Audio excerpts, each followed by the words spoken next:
On the agenda tonight, we're going back to the late 80s. We're going to be taking a look at Garth Brooks, and he's going to be performing If Tomorrow Never Comes.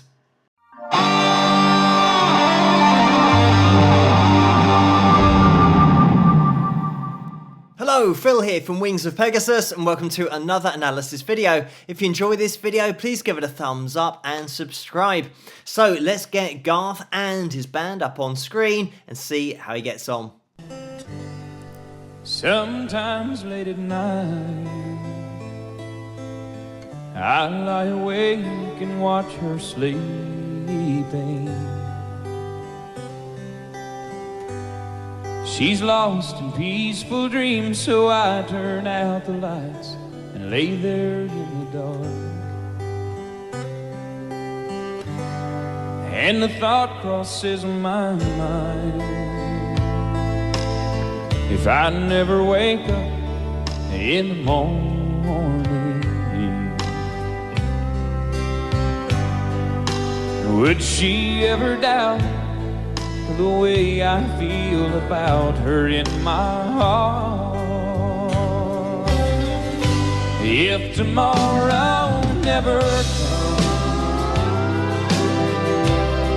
will she know how much I loved her? Did I try in every way to show her every day that she's my only one? And if my time on earth were through, then she must face this world without me. Is the love I gave her in the past gonna be enough to last if tomorrow never comes? 'Cause I've lost loved ones in my life who never knew how much I love them. Now I live with the regret that my true feelings for them never were revealed. So I made a promise to myself to say each day how much she means to me, and avoid that circumstance where there's no second chance to tell her how I feel. 'Cause if tomorrow never, will she know how much I loved her? Did I try in every way to show her every day that she's my only one? Oh, and if my time on earth were through, then she must face this world without me. Is the love I gave her in the past gonna be enough to last if tomorrow never comes? So tell that someone that you love just what you're thinking of if tomorrow never comes.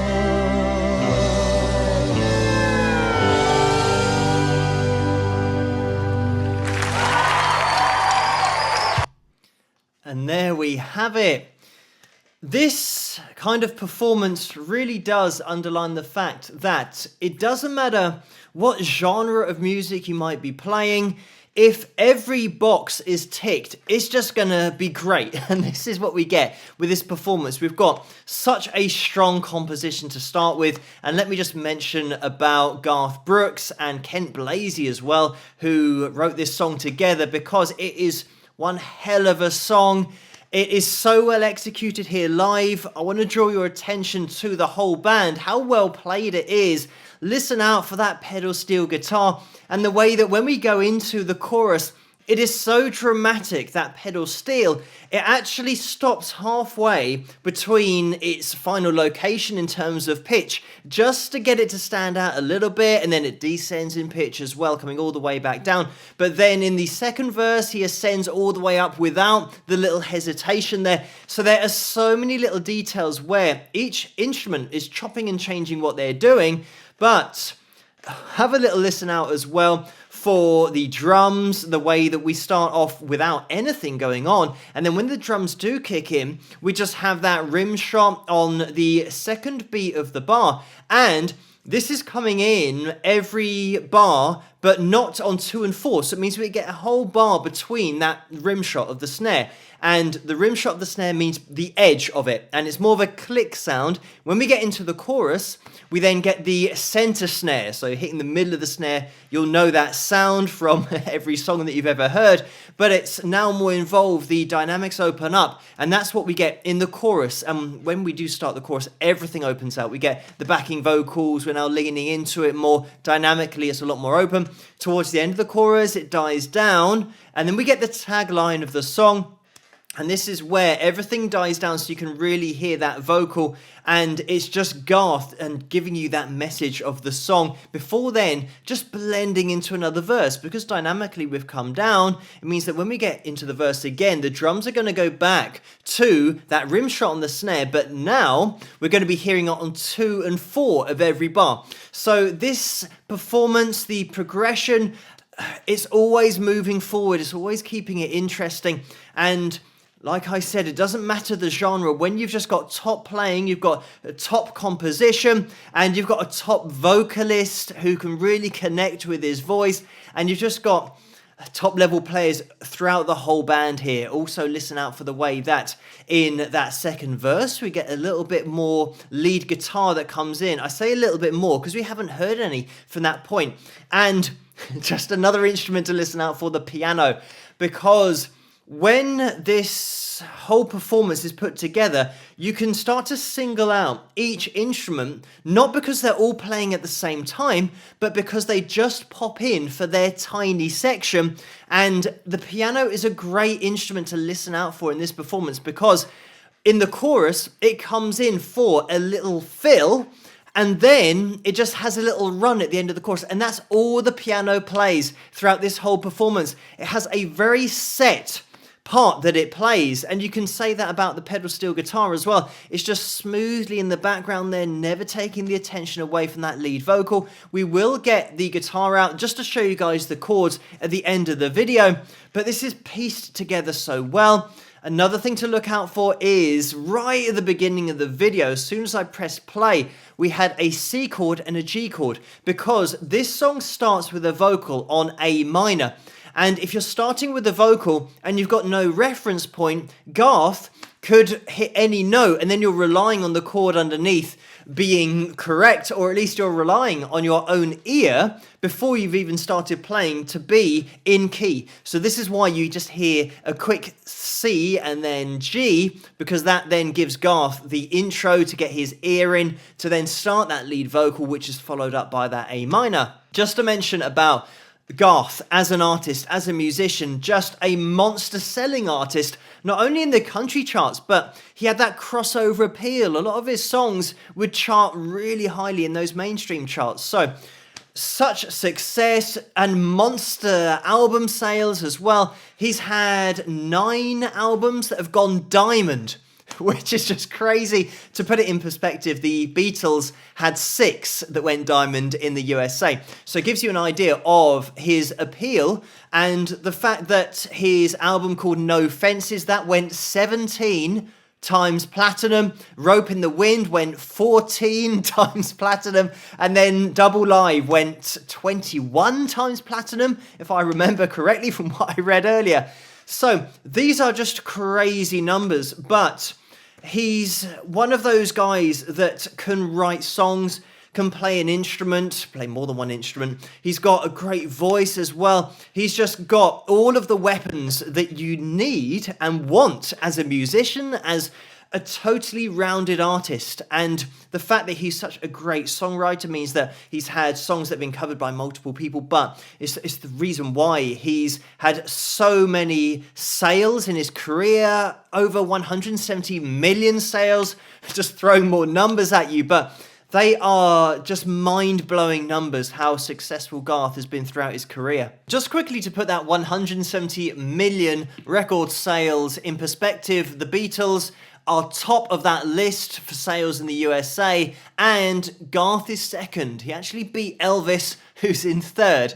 So again, like I said, just a monster-selling artist, and he was inducted into the Songwriters Hall of Fame in 2011 and the Country Music Hall of Fame in 2012. But let's get into this song and get into the chord progression, the way that it's played here, and I'm going to show you what the band are playing on guitar as well as what Garth is doing on acoustic guitar. So we've got that intro which starts with just a little C and G standard tuning here to then lead Garth into that verse, and we've got this just A minor, D, C, and then a couple of strums on that G, and we have this a little fill that comes in there, and the band are playing that full fill in there. I mean, if you wanted to, you could jump over to the C to play that whole shape, but it sounds like in the background, and from what Garth is playing on his guitar, it's just jumping over to the fill. And if you want to place that in, it's just your first finger on the first fret of the B string on the C, and then that second finger comes in on the E, which is that second fret of the D string, and you place that on and take it off. And the good thing about that, if you just lean this third finger over a little bit, you can mute your A string,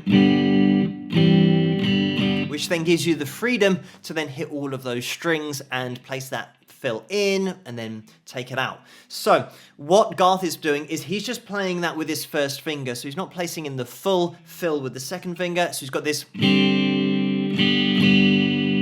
like that, so just that sus4 sound, and then he jumps over to the D, A minor, D, C, and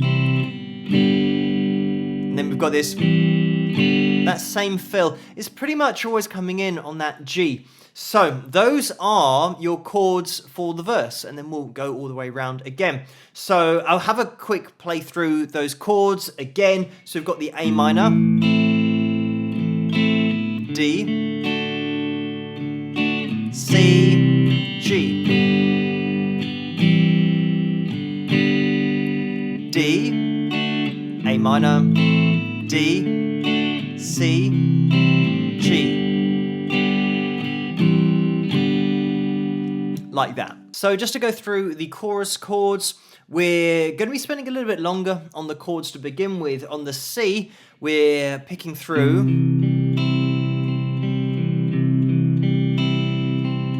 to the G, into the D, A minor, D, C, G. And you can place in that little fill that Garth's doing if you want to. And from that point, we go to a C again, into the E minor.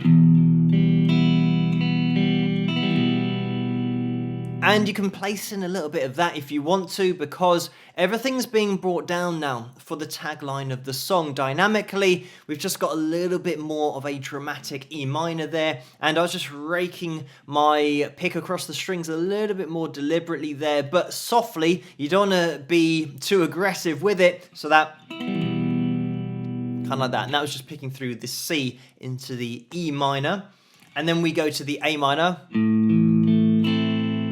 into the D, into the G.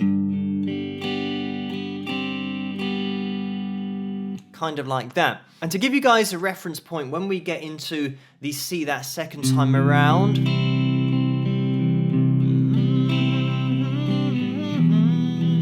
That's, and if she must face the world without me, 'cause the love I gave her in the past gonna be enough to last if tomorrow never comes. And then, so that's where those lyrics and the melody sits over the top.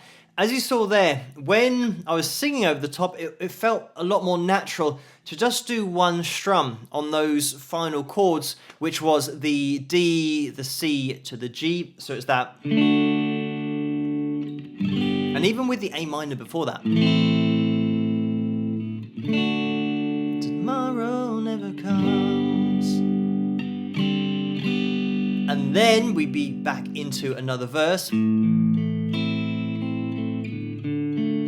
Exactly the same progression that I've already shown you. I do want to include a little bit of Garth's history in this video, but obviously looking at a guy like Garth, trying to cover his whole career, I'd be here for years. But just briefly, he was into music from a young age. I think it was in the blood because his mum was a singer and she actually sang for Capitol Records, but he started to learn to play the banjo and the guitar when he was young. He wasn't initially fully focused on music because he was a sportsman and he got into track and field and American football and baseball in college. But a little bit later on is when he would get a band together. He was working as a bouncer at the time as well. So you can tell that he kept himself in shape, and having that background, working as a bouncer, starting a band, he had a roommate who was called Ty England, and he would further on down the line be his guitar player in his band. So it was in the mid-80s when Garth really started to concentrate on country music, and this would have placed him in his early 20s, and at that point he was spotted by Rod Phelps, who was an entertainment attorney, but he offered to produce Garth's first demo, and Garth made the decision to move to Nashville. The first time that Garth went to Nashville in search of a recording contract, it only lasted 24 hours. He then returned back home to Oklahoma, and he was encouraged by Rod. Rod really thought he had something. So in 1987 is when Garth then moved properly to Nashville, and he was armed with Rod's contacts book, so he's building bridges. And it was in 1989 that he recorded and released his first self-titled album, Garth Brooks. And that was a huge success. He just hit the ground running. It got to number 2 in the country charts, and it got to number 13 in the mainstream charts. He had an instant top 10 country hit with Much Too Young to Feel This Damn Old, and that brings us to this song, If Tomorrow Never Comes, because this was a huge hit. It went to number 1. So his first ever number 1 hit was this second single, and from then on, it was just success after success. For example, the next single got to number 2 in the charts. The single after that got to number 1 in the charts. So it was just a snowball effect. So in 1990 is when he released No Fences, and that was just an even bigger album than the first one. It spent 23 weeks at number 1 in the country charts, which is just crazy. And it got to number 3 in the mainstream charts, and his song Friends in Low Places was on that album, and that's his signature song. He had his first world tour in 1993, and let me also throw in there the fact that he sold out Wembley Arena here in London, here in the UK, as well as lots of other venues around the UK, which is absolutely unheard of for country music to be selling out venues in the UK. So it really does give you a great appreciation of his mainstream appeal, not only in the USA, but in the UK as well. But as I said before, he's written so many hits, not only for himself, but for other artists. And he's just that complete package musically that you want as an artist. And he had a hugely successful career throughout the 90s, and even up until now. His last album was released in 2020, and that was called Fun, and that was November, so not so long ago. So you can check that out if you want to.